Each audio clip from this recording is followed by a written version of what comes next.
Bayangkan ini, membeli barang tanpa perlu tukar barang dengan barang. Ini bukan sistem moden.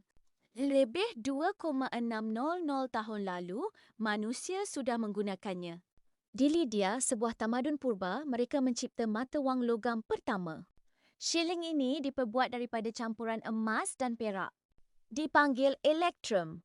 Lebih mengejutkan, setiap shilling mempunyai cap rasmi, menunjukkan nilai dan ketulanannya. Ini memudahkan urusan jual beli.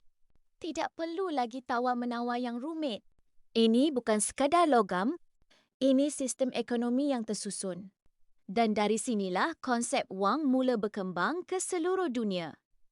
Malah, idea ini masih digunakan hingga hari ini, dalam bentuk duit kertas dan digital. Ini menunjukkan satu perkara penting, asas ekonomi moden bermula dari tamadun purba. Soalan mudah, kenapa shilling Lydia ada cap khas pada permukaannya? Komen jawapan anda. Follow untuk fakta menarik setiap hari.